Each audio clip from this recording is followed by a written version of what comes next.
Hi everyone, welcome back to my channel. The news stories covered in today's video are the Broads Authority limits sizes of boats entering the Norfolk Broads, the new herring bridge opens in Great Yarmouth, the Gloucester shipwreck of Great Yarmouth, which had on board the future King James I, treasure found in Martham from William the Conqueror's reign, a Saharan dust cloud, closure of the Horningfoot Ferry, Hemsby Erosion campaigners deliver their petition to 10 Downing St. Duncan Baker, the North Norfolk MP, is to hold a meeting about the endless months of the flooding across Norfolk. And Geldeston Locks Inn hopes to reopen after being surrounded by 8 miles of flooding. The first story is new rules on the way to limit size of boats on the Norfolk Broads. Members of the Broads Authority have voted to limit the size of vessels entering the Norfolk Broads to 24 metres. Ships used to be a familiar sight on the Broads, making their way along the River Yare to the port of Norwich. It is now 8 years since the last vessel visited the Broads and required pilotage. Pilots helped the trading ships navigate their way along the 20-mile route to Norwich. The Broads Authority report said its pilotage scheme was now redundant and unsustainable. So they've abandoned this service and introduced a new maximum size for vessels of 24 metres. However, should seafaring ships become a popular way of transporting goods again, the BA would look at reinstating this service.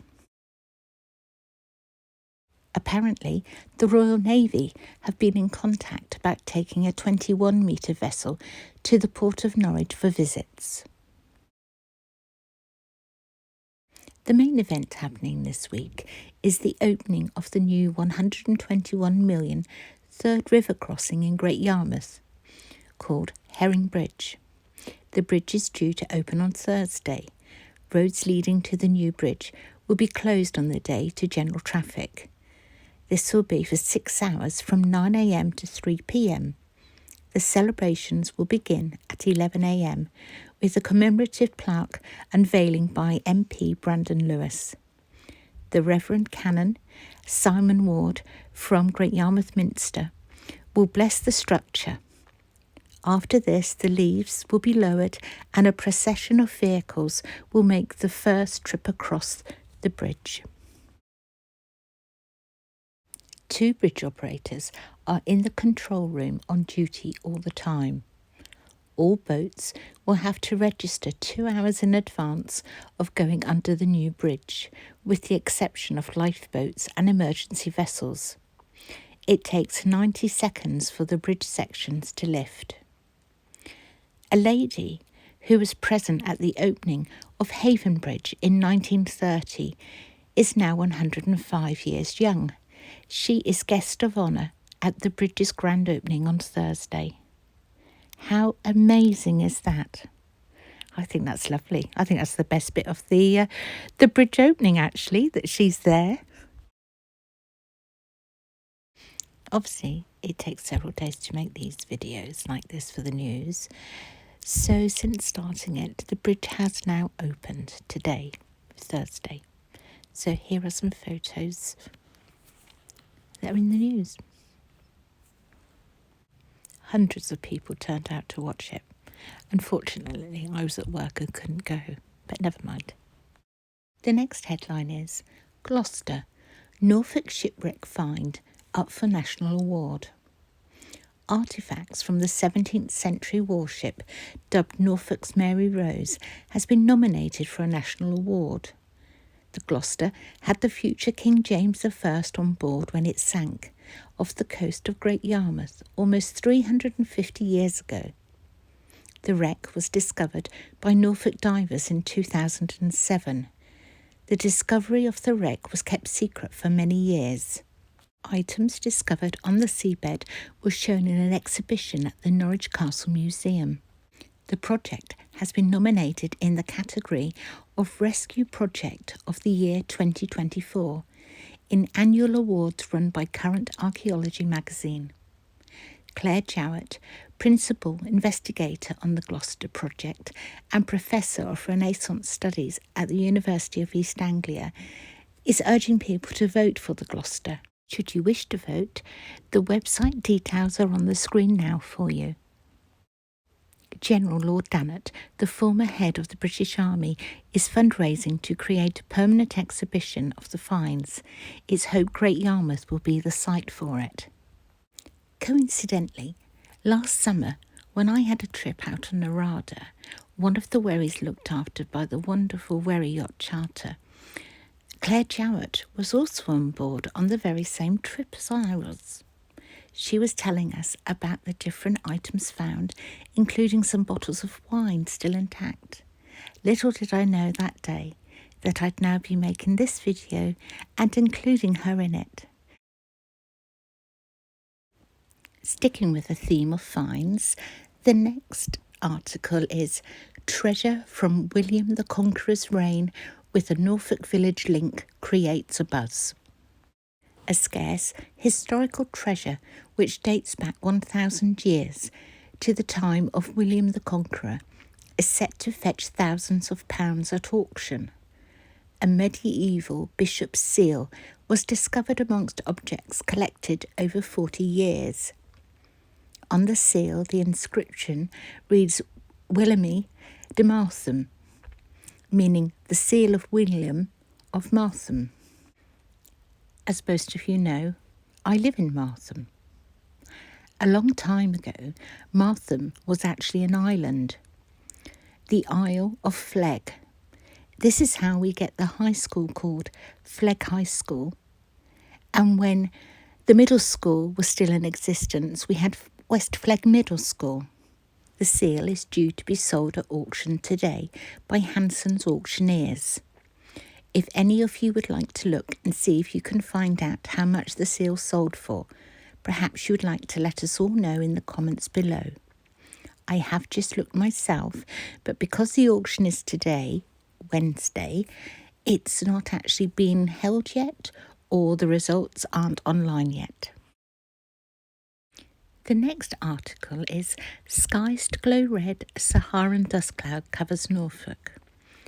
Well, I don't know about you, but when I went outside this morning, my car seemed very dusty and I thought, whatever's going on here? So I looked at other cars and all the other cars look exactly the same as mine. I wouldn't say it's red dust though, it's just definitely covered in something.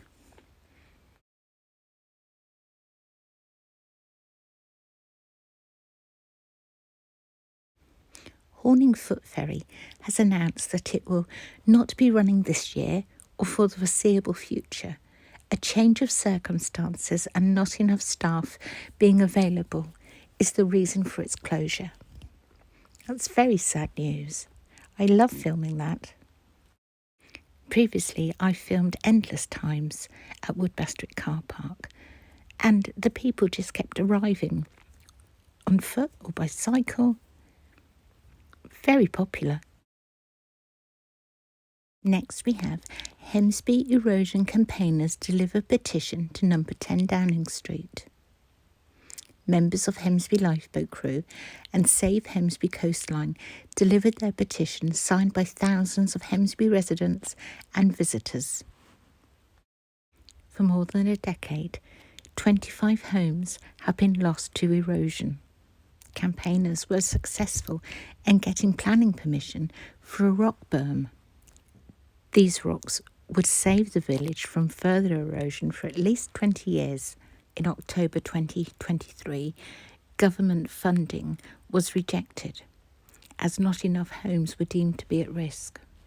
This article is quite a lengthy one, so I will post, as always, all the links for all these stories in the write-up that goes with this video, and you can read about them there. Next is flooding meeting in Hickling to be live streamed online.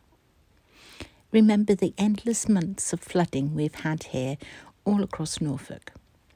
Well, this evening, Friday.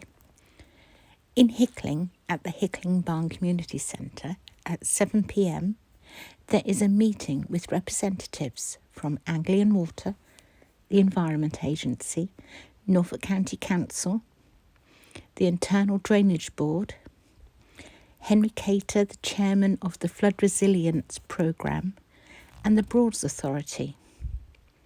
Duncan Baker, the North Norfolk MP, is taking the meeting, and it will be live streamed from 7 p.m. on his Facebook page. Broads pub, plagued by floods, is optimistic for the future. The Locks Inn at Geldeston is one of Norfolk's most remote pubs on the banks of the River Waveney. It is a community pub, just like the White Horses in Upton.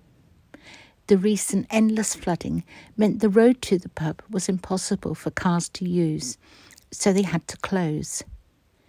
It was the only thing they could do when they were surrounded by 8 miles of flooding. I think this has been the first week since September we've not had a flood warning or a storm warning. Nothing. But as you can see here, the relentless storms, the weekly storms, have certainly had an effect on this poor boat. This I spotted recently at Belaugh. This brings us to the end of today's video. I hope you've enjoyed it. I'll be back again on Sunday with a new one for you. Until then, bye for now.